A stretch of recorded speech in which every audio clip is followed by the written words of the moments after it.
Differential equation को solve कैसे करना है, इसका सॉल्यूशन फाइंड कैसे करना है, इसका पहला मेथड हम डिस्कस करने लगे हैं, सेपरेबल डिफरेंशियल इक्वेशन।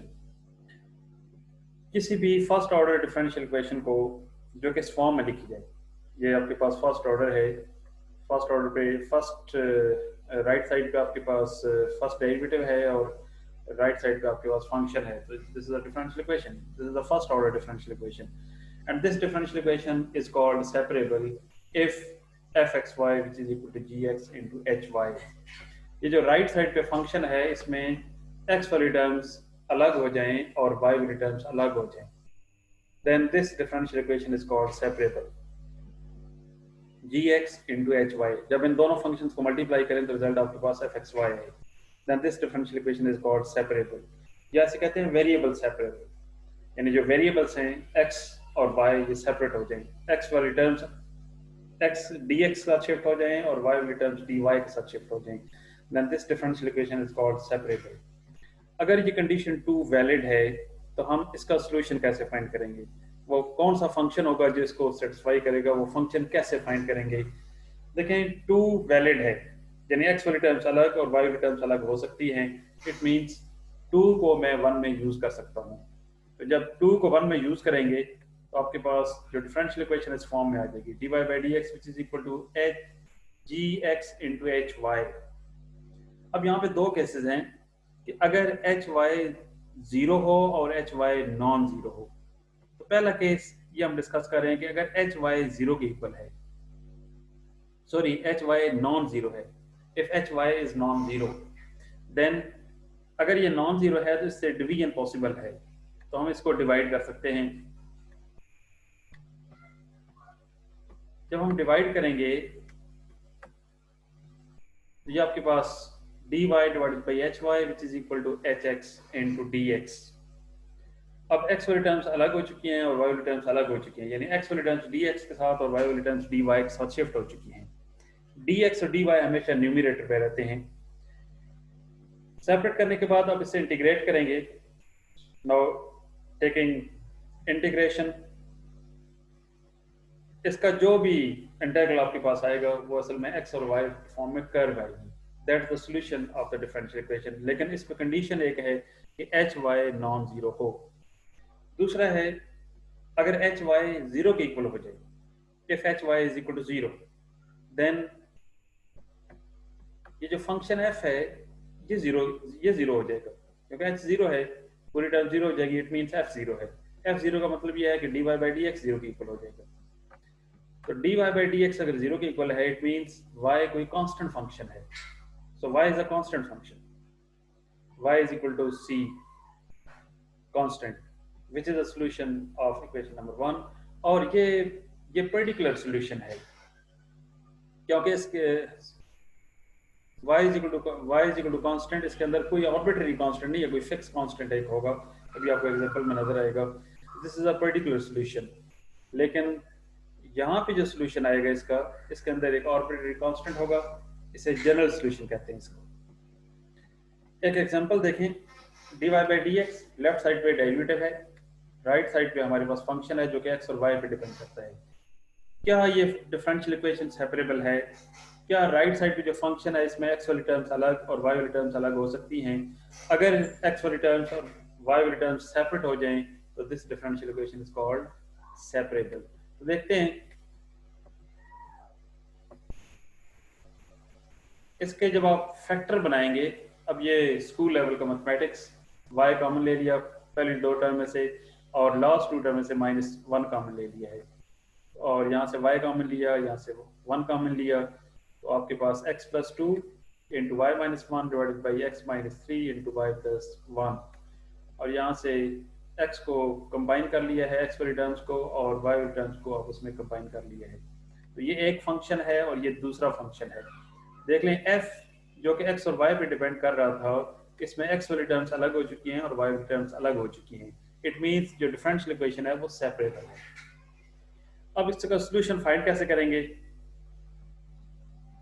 हमने वेरिएबल्स को सेपरेट कर लिया है, dy by dx is equal to this function.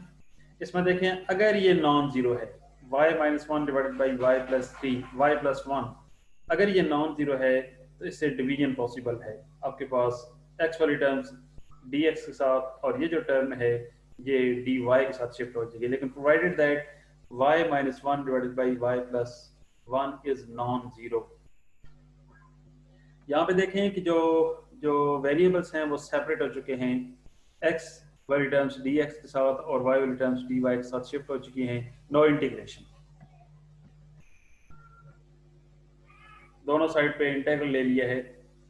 अब ये पॉलिनोमियल, न्यूमरेटर पे पॉलिनोमियल है, डिनोमिनेटर पे पॉलिनोमियल है, तो इसको पावर्स इक्वल हैं, पावर्स इक्वल हो तो डिवाइड करते हैं। अब ये कुछ रूल्स होते हैं इंटीग्रेशन में, न्यूमरेटर पे पावर ज्यादा हो डिनोमिनेटर से तो डिवाइड करते हैं, न्यूमरेटर और डिनोमिनेटर से पावर इक्वल हो तो भी डिवाइड करते हैं, न्यूमरेटर पे पावर कम हो डिनोमिनेटर से लेकिन वन का डिफरेंस हो तो न्यूमरेटर पे डेरिवेटिव बनाते हैं।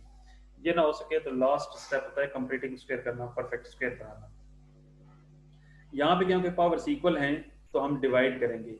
ये भी स्कूल लेवल की डिवीजन, स्कूल लेवल में हमने ये पढ़ा हुआ है, y प्लस वन इसको डिवाइड करना है y माइनस वन से, तो वन तो टेबल हमने पढ़ा y minus one divided by इनको सब्ट्रैक्ट करें तो ये कैंसिल हो जाएंगे, तो ये आपके पास 2 है, ये बनेगा 1 plus 2 divided by y minus one, 1 plus 2 divided by y minus one. ये एक एग्जांपल से मसलन 17 डिवाइडेड बाई 3 हो तो 3 5 15, तो सब्ट्रैक्ट करेंगे 2, तो 17 डिवाइडेड बाई 3 को हम लिख सकते हैं 5 होल 2 डिवाइडेड बाई 3, 3 को 5 से मल्टीप्लाई करें, 2 ऐड करेंगे, इसको यूं भी लिख सकता हूँ 5 प्लस 2 डिवाइडेड बाई, असल में ये है लेकिन उसको सिंप्लीफाई करके वो लिखते हैं, तो 5 प्लस 2 डिवाइडेड बाई 5। एलसीएम लें, यहाँ पे भी एलसीएम ले रहे होते हैं, 3 को 5 से मल्टीप्लाई करें, 2 ऐड करें, तो यहाँ पे भी एलसीएम ले रहे हैं, तो 5 quotient plus remainder divided by divisor, तो 1 plus 2 divided by y minus one into D Y, और यहाँ पे डिवाइड करेंगे तो 1 plus 5 divided by x minus 3। Integral को सेपरेट कर लिया, और ये जो इंटीग्रल होता है ये लीनियर फैक्टर होता है, 1 का इंटीग्रल y और यहाँ पे 2 log y माइनस वन, 1 का इंटीग्रल x और यहाँ पे 5 log x minus one, x minus 3। ये डिनोमिनेटर पे फंक्शन हो और न्यूमरेटर पे फंक्शन का डेरिवेटिव मौजूद हो तो हम फंक्शन का लॉग लेते हैं, ये फॉर्मूला यूज किया है। डिनोमिनेटर पे फंक्शन हो और न्यूमरेटर पे फंक्शन का डेरिवेटिव मौजूद हो इंटीग्रेशन में तो फंक्शन का हम लॉग लेते हैं dx।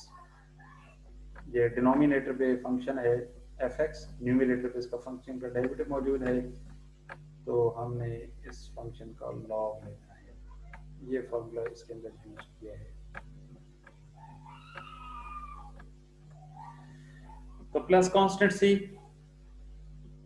Which is a general solution, ये c जो है ये आर्बिट्ररी कांस्टेंट है, कोई भी हो सकता है, for all values of c this is a solution of the given differential equation. दूसरा केस है कि अगर आपके पास जो y plus one divided by y plus one, y minus one divided by y plus one, ये zero के equal हो जाए। ये जीरो कब होगा? जब y माइनस वन जीरो के इक्वल होगा लेकिन y प्लस वन जीरो नहीं हो सकता, तो y is equal to one, तो y is equal to one is the solution, this is called particular solution. ये y is equal to one, this is called the particular solution, क्योंकि इसके अंदर कोई आर्बिट्ररी कांस्टेंट मौजूद नहीं है। यहाँ पे ये जनरल सॉल्यूशन की वजह से कि c मौजूद है, लेकिन यहाँ पे ये सिंगुलर सॉल्यूशन है असल में, बाद में हम देखेंगे। तो y is equal to one, this is called the particular solution, लेकिन ये सिंगुलर सॉल्यूशन है।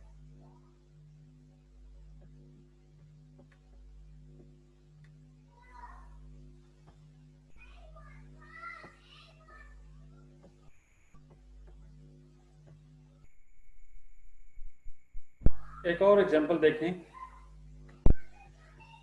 ये हमारे पास problem 4y plus y into x square d Y minus 2x plus x y square d x which is equal to 0। यहाँ पे देखें अगर आप y कॉमन ले लें और यहाँ से x कॉमन ले लें तो ये y into 4 plus X square into D Y minus X common लिया तो 2 plus Y square into D X. लेकिन 2 प्लस वाई स्क्र ये डी एक्स के साथ नहीं होना चाहिए और 4 प्लस एक्स स्क्र ये डी वाई के साथ नहीं होना चाहिए। इन दोनों के प्रोडक्ट से जब आप डिवाइड करेंगे तो हमारे पास y divided by 2 plus Y square minus X divided by 4 plus X square into D x which is equal to 0। तो ये सेपरेबल डिफरेंशियल इक्वेशन है। अब इसे इंटीग्रेट करें क्योंकि डी एक्स और डी वाई तब भी खत्म होगा जब आप इंटीग्रल इसका लेंगे।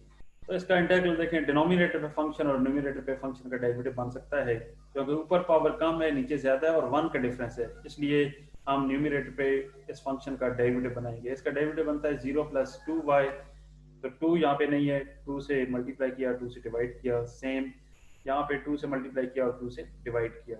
तो डिनोमिनेटर पे फंक्शन है, न्यूमरेटर पे फंक्शन का डेरिवेटिव मौजूद है, तो फंक्शन का हम लॉग ले लेंगे। यहाँ पे क्योंकि सारे लॉग आ रहे हैं और 1/2 भी यहाँ पे आ रहा है, इसलिए हमने log c डिवाइडेड बाई 2 लिखा है ताकि ये चीज़ें सिंप्लीफाई हो जाएं। log इसलिए लिखा है कि सारे log हैं और 2 इसलिए लिखा है कि ये जो 2 है ये ख़त्म हो जाए। तो 2 ख़त्म करें, log m minus log n which is equal to log m divided by n।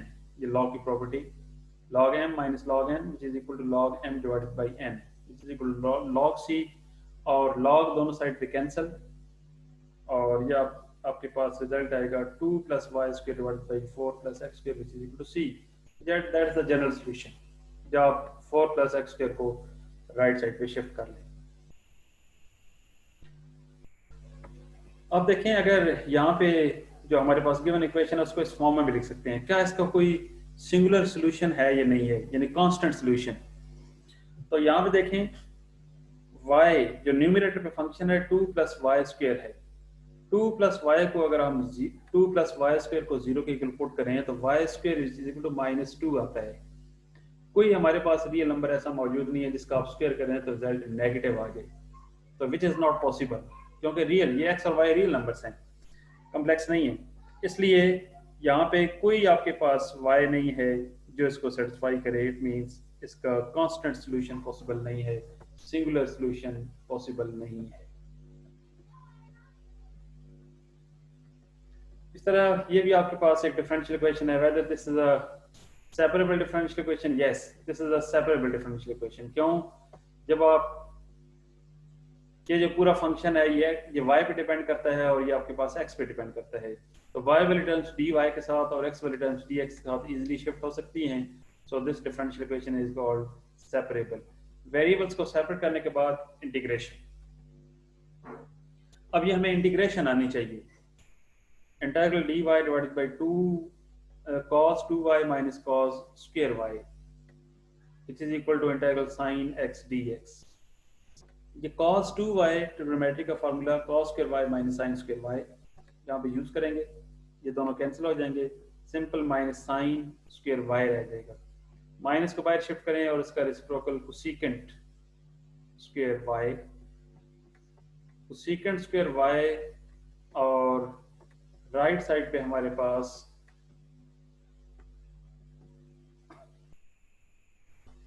sin x का इंटीग्रल माइनस cos x। तो cos कोसेकेंट स्क्वायर y का इंटीग्रल माइनस कोटेंजेंट y, ये किसका डेरिवेटिव है? ये माइनस कोटेंजेंट y का derivative है। तो integral cosecant square y dy which is equal to minus cotangent y which is equal to minus cos x plus c। ये आपके पास cotangent y plus cos x which is equal to c, that is the solution, general solution. इस तरह एक और example secant y dy by dx which is equal to sin x plus y minus sin x minus y। तो यहाँ पे देखें ये sin x plus y, यहाँ पे x और y सेपरेट नहीं होते अगर आप डायरेक्ट देखें, लेकिन अगर आप इसको ओपन करेंगे फार्मूले से sin x plus y को, तो sin x cos y plus cos x sin y minus outside sin x cos y minus cos x sin y। तो ये जो दो टर्म्स है ये कैंसिल हो जाएंगी।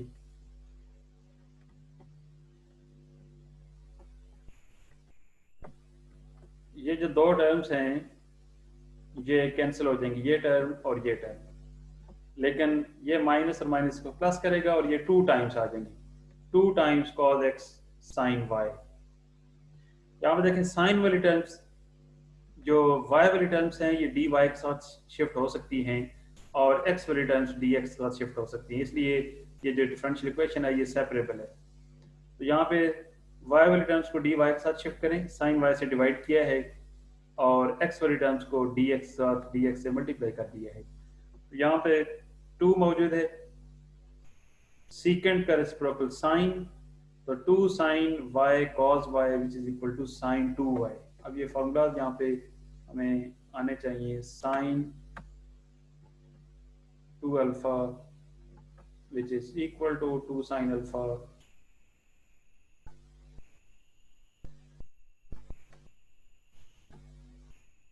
cos अल्फा, इसको यूज किया मैंने। तो sine 2 sine y cos y which is equal to sine 2y, sine 2y।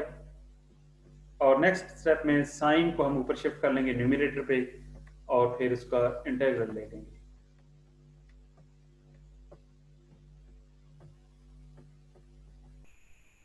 तो साइन का रेसिप्रोकल हमारे पास cosecant 2y dy which is equal to sin which is equal to cos x sin x। now integrating, तो cosecant 2y का integral log cosecant 2y minus cotangent 2y divided by ये, क्योंकि angle खालिस नहीं है, इसे divide करेंगे, इस कांस्टेंट से डिवाइड करेंगे, और cos x का इंटीग्रल sin x। तो that is the general solution of the given differential equation. अब देखें, हम इनिशियल वैल्यू प्रॉब्लम अगर हमारे पास हो, यानी अगर हमारे पास एक कंडीशन मौजूद हो, तो फिर हम सॉल्यूशन कैसे फाइंड करेंगे। इससे पहले हमने जनरल सॉल्यूशन फाइंड किया है, क्योंकि हमारे पास कोई कंडीशन मौजूद नहीं थी। अब हमारे पास एक डिफरेंशियल इक्वेशन मौजूद है और इसके साथ एक कंडीशन मौजूद है, this condition is called initial condition. अगर एक ही कंडीशन मौजूद हो, इसका ऑर्डर 1 है, अगर फर्स्ट ऑर्डर की डिफरेंशियल इक्वेशन होगी तो उसके करस्पॉन्डिंग एक कंडीशन आपके पास होनी चाहिए। अगर एक कंडीशन मौजूद है तो that problem is called initial value problem. यानी डिफरेंशियल इक्वेशन और इनिशियल कंडीशन जब मिलेंगे तो ये आपके पास एक इनिशियल वैल्यू प्रॉब्लम बन जाएगा। हमने कांस्टेंट की वैल्यू भी फाइंड करनी है। सबसे पहले हम इसका जनरल सॉल्यूशन फाइंड करेंगे, और जो जनरल सॉल्यूशन हमारे पास आएगा उसमें इस कंडीशन को यूज करते हुए जो कांस्टेंट हमारे पास आ रहा है उसकी वैल्यू हम एवेल्युएट करेंगे। तो देखें यहाँ पे 1 plus cos 1 plus X raise to power 4 और यहाँ पे y वाली टर्म्स हैं, तो मैं अगर y वाली टर्म्स और x वाली टर्म्स से अगर डिवाइड करूंगा, यानी 1 plus X raise to power 4 into 1 plus 4y square से डिवाइड करूंगा, तो इक्वेशन आपके पास सेपरेबल में कन्वर्ट हो जाएगी। तो ये देख लें, 1 plus 4y square dy plus x divided by 1 plus X raise to 4 dx। तो no integrating, this is separable differential equation. Integrate करें, इंटीग्रेशन में कैलकुलस हमारी हेल्प करती है। तो यहाँ पे देखें, ये फार्मूला, बेसिक फार्मूला ये है कि integral dx divided by a square plus x square. इसका रिजल्ट हमारे पास है 1 divided by a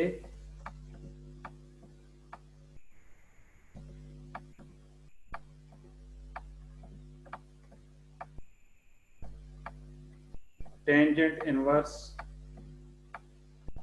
x divided by a।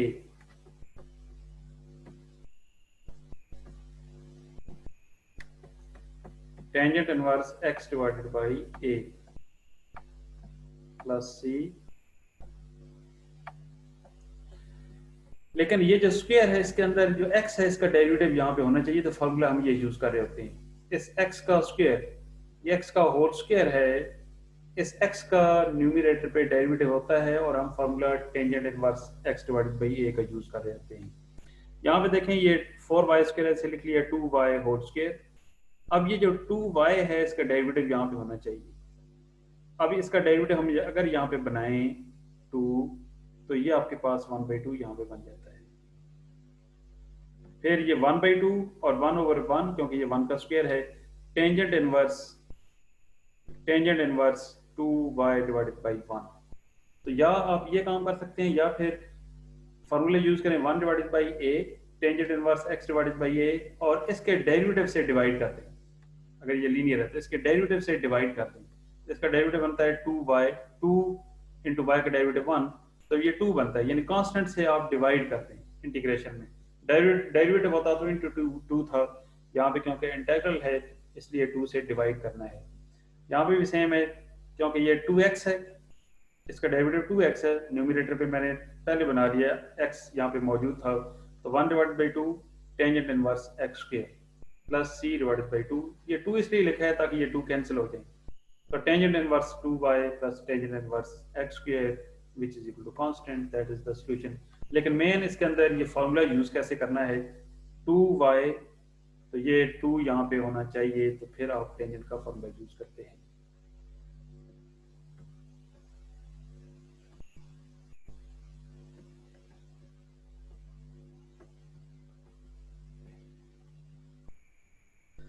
अब एक और special type, reducible to separable differential equation.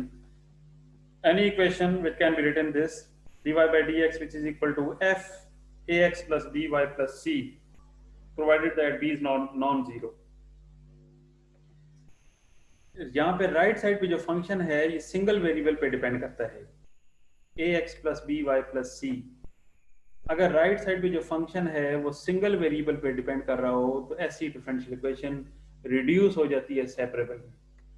अब ये ax plus by plus c, अगर इसका नाम मैं z कर दूं, क्योंकि ये सिंगल वेरिएबल है जो कि 2 और x और y पे डिपेंड करता है, लेकिन इस पूरे का अगर नाम एक मसलन 1 रख लें, 2 रख लें, 3 रख लें, 4 रख लें, ये आपके पास वैल्यूज आती चली जाएंगी। तो ये जो पूरा function ax plus by plus c है, इसका नाम मैंने दे दिया z का। z 0 हो सकता है, 1 हो सकता है, 10 हो सकता है, 20 हो सकता है, एंड सो ऑन। अब यहाँ पे जब इसका नाम z देंगे तो dy by dx की वैल्यू चाहिए, तो इसको डिफरेंशिएट करें with respect to x a into 1, x का डेरिवेटिव 1 प्लस b, y का derivative dy by dx, constant अकेला 0, और z का डेरिवेटिव dz by dx। तो a dy by dx, sorry b dy by dx which is equal to dz by dx minus a, इस a को right side पे shift कर दिया है। तो dy by dx की वैल्यू हमारे पास आ रही है 1/b dz by dx minus a। b से b इम्पॉसिबल है क्योंकि b नॉन जीरो है। dy by dx की ये वैल्यू हमारे पास, और ax plus by plus c की वैल्यू z है। ये दोनों वैल्यू जब हम इक्वेशन नंबर 1 में सब्स्टिट्यूट करेंगे तो क्या ये सेपरेबल में कन्वर्ट होती है या नहीं होती, चेक करते हैं। देखें ये आपके पास dy by dx की वैल्यू है 1/b dz by dx minus a which is equal to F Z, ax plus by plus c की जगह z पुट कर दिया है। b से मल्टीप्लाई करें bfz, और a को भी राइट साइड पे शिफ्ट कर लिया है। तो आप देखें z वाली टर्म्स dz के साथ और x वाली टर्म्स dx के साथ शिफ्ट हो सकती हैं, इसलिए ये इक्वेशन सेपरेबल है। तो a plus b into F Z, इससे डिवाइड किया तो dz divided by a plus b F Z which is equal to 1 dx। No integration हमारे पास रिजल्ट आएगा आपके पास z और x में, तो z की जगह लास्ट पे पुट करना है ax plus by plus c। तो आपके पास ये इक्वेशन, तो आपके पास ये जो इक्वेशन है dy by dx which is equal to f ax plus by plus c, ये सेपरेबल में कन्वर्ट हो सकती है अगर ax plus by plus c को z का नाम दे दें। तो this equation is reducible to separable differential equation. ये जो इक्वेशन है ये खास टाइप है dy by dx which is equal to f ax plus by plus c। Right side पे जो फंक्शन है वो सिंगल वेरिएबल पे डिपेंड कर रहा है, लिहाजा ये इक्वेशन रिड्यूस हो जाती है सेपरेबल में। एक एग्जांपल देखें dy by dx which is equal to x plus y plus 1 whole square. देख लें ये सेपरेबल में कन्वर्ट नहीं हो सकती। आप इसका स्क्वायर भी ओपन करेंगे तो ये बनेगा x square plus y square plus 1 plus 2xy plus 2y plus 2x। इसको आप सेपरेट नहीं कर सकते। लेकिन अगर आप इसको देखें a x plus Y plus one, अगर इसका नाम मैं जेड कर दूं तो इक्वेशन रिड्यूस हो जाएगी सेपरेबल में।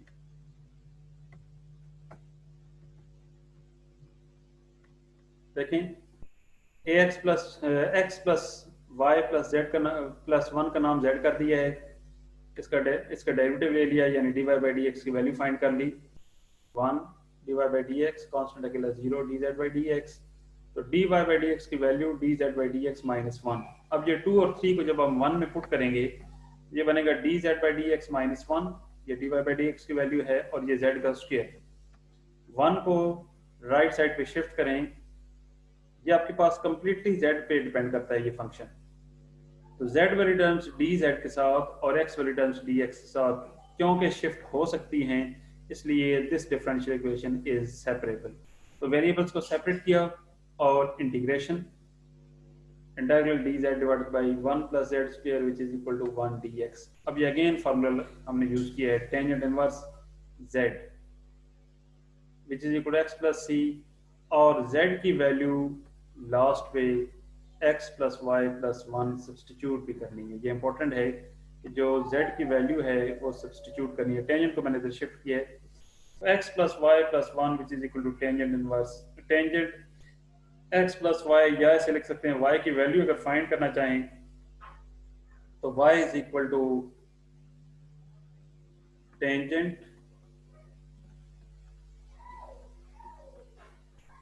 x plus C minus X minus one. ये आपके पास जनरल सोल्यूशन है।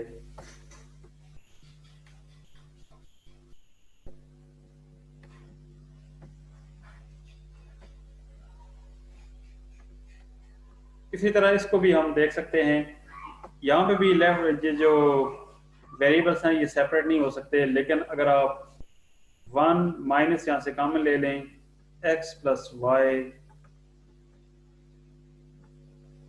Divided by x plus Y. अब ये हिंट दे रहा हूं, अगर आप पुट कर लें, अगर आप इसमें सब्स्टिट्यूट करें x प्लस वाई को z, तो ये जो राइट साइड पे फंक्शन है ये सिंगल वेरिएबल पे फिर डिपेंड करेगा, यानी z पे। इट मींस ये भी differential equation reducible to separable है। ये आपने इसके बाद खुद करना है, डेरिवेटिव ले लेना है और वैल्यू सब्स्टिट्यूट करें, और इस तरह ये बहुत इजी सॉल्व हो जाए।